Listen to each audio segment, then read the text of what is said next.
రాకాలోకంకి స్వాగతం. ఈ కంటెంట్ మీకు నచ్చినట్టయితే లైక్ చేయండి, మీ బంధుమిత్రులకు షేర్ చేయండి. ఇప్పటివరకు సబ్స్క్రైబ్ చేసుకోకపోతే సబ్స్క్రైబ్ బటన్ని నొక్కండి, అదేవిధంగా బెల్ ఐకాన్ని కూడా తప్పనిసరిగా నొక్కండి.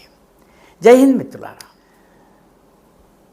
ఒక చిన్న అటవీ ప్రాంతంలో జమ్మూ కాశ్మీర్ రాష్ట్రంలోని ఒక జిల్లా లోపల ఉన్నటువంటి ఒక అటవీ ప్రాంతంలో దాగున్న ఉగ్రవాదుల్ని హతమార్చడానికి ఎంత సమయం పడుతుంది? 7 ఉగ్రవాదుల్ని హతమార్చడానికి ఎంత సమయం పడుతుంది? కొన్ని గంటలు, ఒక రోజు, లేదు 4-5 రోజులు, లేదా ఒక వారం 10 రోజులు. కానీ కిష్త్వాడులో జరిగినటువంటి ఎన్కౌంటర్ 326 రోజులు కొనసాగింది. 326 రోజులు పట్టు వీడకుండా, పట్టు సడలించకుండా, పూర్తి కృతనిశ్చయంతో, దృఢ సంకల్పంతో ఆ ఏరియా మొత్తాన్ని కార్డన్ ఆఫ్ చేసి అణువణువు గాలించి ఉగ్రవాదుల్ని ఏరివేసి అడవిలో దాగున్నటువంటి 7 ఉగ్రవాదుల్ని హతమార్చడం జరిగింది.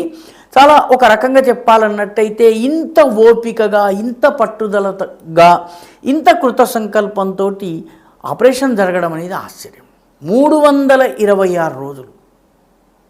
జమ్మూ కాశ్మీర్లో కిష్త్వాడ్ జిల్లా ఉంది. ఈ కిష్త్వాడ్ జిల్లా చాలా ఇంపార్టెంట్ జిల్లా. ఎందుకంటే ఈ కిష్త్వాడ్ జిల్లా నుంచి సింథన్ వ్యాలీ ద్వారా జమ్మూ కాశ్మీర్లోకి వెళ్ళిపోవచ్చును. అదేవిధంగా ఇక్కడి నుంచి కొద్దిగా అటవీ ప్రాంతంలో డోడా, ఉధంపూర్ దాటినట్టయితే లే లడాఖ్లో ఉన్నటువంటి అభయారణ్యాల్లోకి వెళ్ళిపోవచ్చును.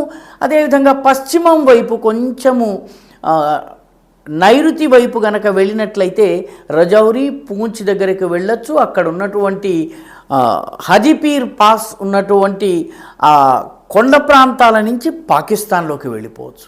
అంత కీలకమైనటువంటి జిల్లా ఈ కిష్త్వాడ్. ఈ కిష్త్వాడ్లో చాత్రు అనేటటువంటి అటవీ ప్రాంతం ఉంది. దట్టమైనటువంటి అడవి, మంచు కురుస్తూ ఉంటుంది. మొత్తం అంతా కూడాను జారుడుగా ఉంటుంది. ఎత్తైనటువంటి కొండరాళ్ళు, వేళ్ళు కొంకర్లు పోయేంత చలి, వీటన్నిటి మధ్య ఆపరేషన్ని నిర్వహించడం. ఈ అటవీ ప్రాంతంలో ఉన్నటువంటి గుహల్లో ఉగ్రవాదులు తలదాచుకున్నారు. 7 ఉగ్రవాదులు ఉన్నారు.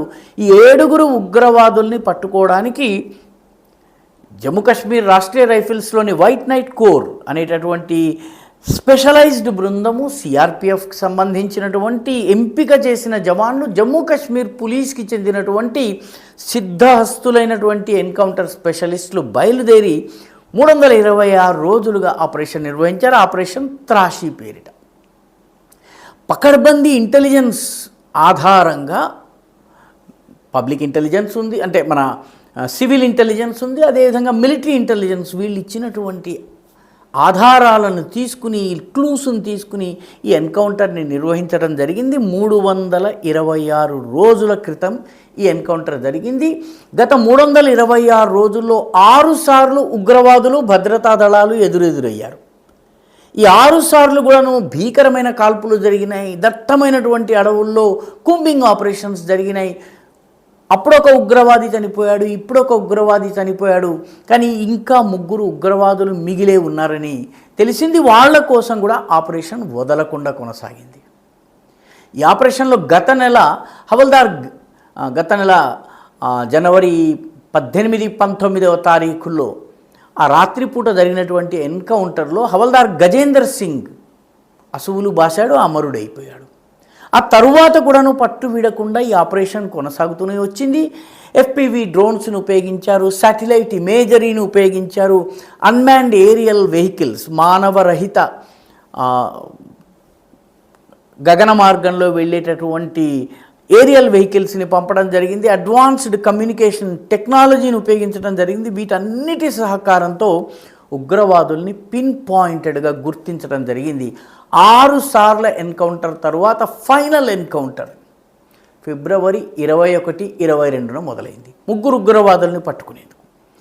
ఈ ఆపరేషన్లో కూడాను ఆశ్చర్యం ఏంటంటే, ఒక military dog, trained military dog, దాని పేరు టైసన్. ఈ టైసన్ వల్ల మొత్తము 3 ఉగ్రవాదులు ఉన్నటువంటి స్థావరం తెలిసింది. ఉగ్రవాదులు దాగున్నటువంటి గుహను గుర్తించి అందులోకి టైసన్ వెళ్ళింది. టైసన్ని చూడగానే ఉగ్రవాదులు కాల్పులు జరిపారు. కాల్పులు జరిపినప్పటికీ, గాయపడ్డప్పటికీ, రక్తమోడుతున్నప్పటికీ జవాన్లకు తీసిపోకుండా ఈ టైసన్ ముందుకు వెళ్ళి ఒక ఉగ్రవాదిని పట్టుకుంది.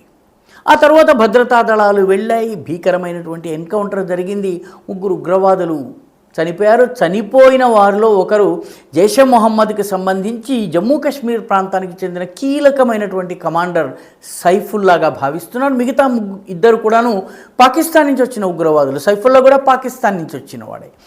ఈ ఉగ్రవాదుల్ని ఏరివేయటం కోసం 326 రోజులు అలుపు సొలుపు లేకుండా జరిపినటువంటి ఎన్కౌంటర్ బహుశా ఒక్కొక్క ఉగ్రవాదిని ఏరివేయడం కోసం మన భద్రతా దళాలు ఎంత కష్టపడతాయో. జమ్మూ కాశ్మీర్ వంటి కొండ ప్రాంతాల్లో బాగా ఎత్తైనటువంటి 15,000 అడుగులు 16,000 అడుగుల్లో దాగున్నటువంటి దట్టమైన అడవుల్లో దాగున్నటువంటి ఉగ్రవాదుల కోసం ఎంత పని చేస్తున్నాయో తెలుసుకోవాలన్నట్టయితే ఈ చాత్రు అడవుల్లో జరిగినటువంటి ఆపరేషన్ త్రాషి గురించి తప్పనిసరిగా తెలుసుకోవాలి.